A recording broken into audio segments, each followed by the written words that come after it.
আমরা যতই চাঁদ মহাকাশ জয় করি না কেন, পৃথিবীর অনেক রহস্য অজানা রয়ে গেছে। অ্যামাজন জঙ্গল এমনই একটি রহস্য। অ্যামাজন জঙ্গল বা অ্যামাজন রেইনফরেস্ট শুধু পৃথিবীর বৃহত্তম বনাঞ্চলই না, পৃথিবীর মোট অক্সিজেনের ৩০% উৎপাদিত হয় অ্যামাজন জঙ্গলই। এই জঙ্গল এত বড়, এত ঘন যে যদি এটা কোনো দেশ হতো তাহলে সেটা হতো পৃথিবীর ৯ম বৃহত্তম দেশ। এখানে এত বড়, লম্বা ও ঘন গাছপালা আছে যে সেগুলোর জন্য সূর্যের আলো মাটিতে পৌঁছাইতে পারে না। বিগত কয়েক বছরে এখানে এমন আশ্চর্যজনক জিনিস পাওয়া গিয়েছে যা দেখে বিজ্ঞানীরা অবাক হয়ে গিয়েছে।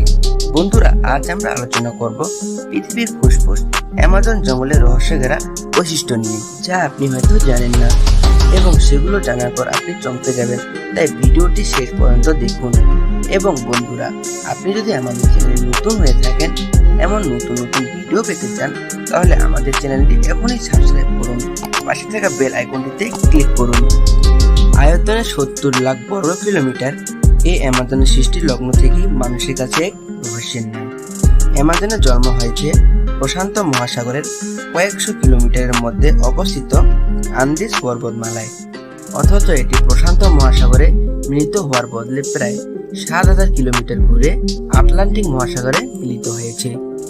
অ্যামাজন জঙ্গল মূলত দক্ষিণ আমেরিকার অ্যামাজন নদী বিধৌত অঞ্চলে অবস্থিত বিশাল বনভূমি। অ্যামাজন জঙ্গল আয়তনে এত বিশাল যে রাজনৈতিকভাবে এর উপর নিয়ন্ত্রণ আছে ৯টি দেশের। বিজ্ঞানীদের গবেষণা মতে এর জঙ্গলের সৃষ্টি হয়েছিল আনুমানিক প্রায় ৫.৫ কোটি বছর পূর্বে। এর আগে ভূপৃষ্ঠের টেকটনিক প্লেটগুলো চলনের ফলে আমেরিকা এবং দক্ষিণ আমেরিকা এই দুটি ভূখণ্ডের মধ্যকার দূরত্ব বাড়তে থাকে। দুই মহাদেশের মধ্যকার আটলান্টিক মহাসাগর এর আয়তন একই সঙ্গে বৃদ্ধি পায় এবং পৃথিবীর প্রান্তীয় এলাকার তাপমাত্রা, বৃষ্টিপাতের পরিমাণও বৃদ্ধি পায়।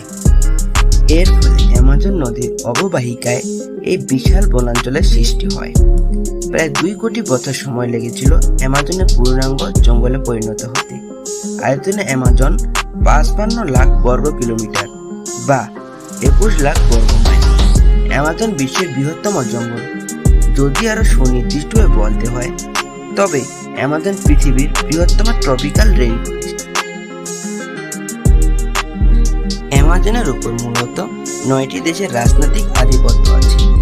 এর মধ্যে ব্রাজিলের নিয়ন্ত্রণে আছে শতকরা ৬০%, পেরুর নিয়ন্ত্রণে আছে শতকরা ১৩%, বলিভিয়ার নিয়ন্ত্রণে আছে শতকরা ৮%, কলম্বিয়া এবং ভেনেজুয়েলার আছে যথাক্রমে ৭ এবং ৬% নিয়ন্ত্রণ। অন্যদিকে গয়নার নিয়ন্ত্রণে আছে শতকরা ৩%-এরও কিছু বেশি এলাকা জুড়ে। সুরেনিয়াম এর নিয়ন্ত্রণে আছে শতকরা ২.৫%। ফ্রান্স এবং ইকুয়েডর এর রয়েছে যথাক্রমে ১.৪ এবং ১% নিয়ন্ত্রণ। বিশ্বের বৃহত্তম প্রান্তীয় জঙ্গলের বুক ছিঁড়ে বয়ে গেছে বিশ্বের দ্বিতীয় বৃহত্তম অ্যামাজন নদী। এই নদীর দৈর্ঘ্য প্রায় ৭,০০০ কিলোমিটার।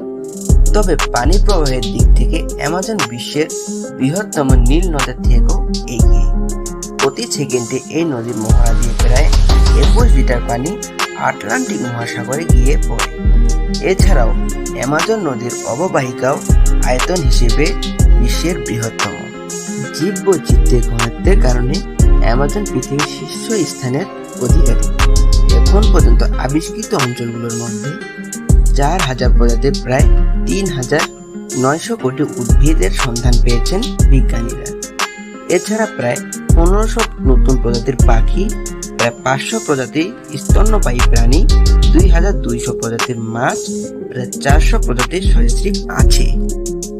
সেই সঙ্গে প্রায় ৫০০ প্রজাতির উভচর প্রাণী এবং প্রায় ২৫ লাখ প্রজাতির পোকামাকড়ের অস্তিত্ব রয়েছে এই জঙ্গলে। জীববৈচিত্র্যের পাশাপাশি অ্যামাজনের প্রত্যন্ত অঞ্চলে প্রায় ৫ শতাধিক অধিবাসী গোত্রের অবস্থান। এর মধ্যে প্রায় ৫০টি গোত্র এখনো সভ্যতার ছোঁয়া পায়নি বলে মনে করেন সমাজবিজ্ঞানীরা। অ্যামাজনের আরেকটি রহস্যময় বিষয় হলো এর মধ্য দিয়ে বয়ে যাওয়া এক ফুটন্ত নদী। আক্ষরিক অর্থে এই নদীর পানির ঘনত্ব উষ্ণ। এই নদীর পানির সর্বোচ্চ তাপমাত্রা ৯২ ডিগ্রি সেলসিয়াস পর্যন্ত হতে পারে। বিজ্ঞানীরা এখন পর্যন্ত নদীর পানি উত্তপ্ত হওয়ার কারণ খুঁজে বের করতে পারেনি। স্থানীয়রা মনে করেন এটি একটি বিশেষ প্রাকৃতিক শক্তি। তারা কখনো এই নদীতে সাঁতার কাটে না। তবে বর্তমানে অপরিকল্পিতভাবে বন নিধনের কারণে দিন দিন অ্যামাজন তার সক্রিয়তা হারাচ্ছে এবং এর প্রভাব পড়েছে বৈশ্বিক উষ্ণায়নে। তাই অ্যামাজন রক্ষায় এখন বিশ্ব মহলকে সোচ্চার দাবি জানিয়েছে পরিবেশ বিজ্ঞানীরা। তো বন্ধুরা, কেমন লাগলো আমাদের আজকের এই ভিডিওটি অবশ্যই নিচে কমেন্ট বক্সে কমেন্ট করে জানাবেন। আর ভিডিওটি ভালো লাগলে একটি লাইক দিবেন এবং ফ্রেন্ড অ্যান্ড ফ্যামিলির সাথে শেয়ার করতে ভুলবেন না। তো বন্ধুরা, যেখানে থাকবেন ভালো থাকবেন। আজকের জন্য বিদায় নিচ্ছি। আল্লাহ হাফিজ।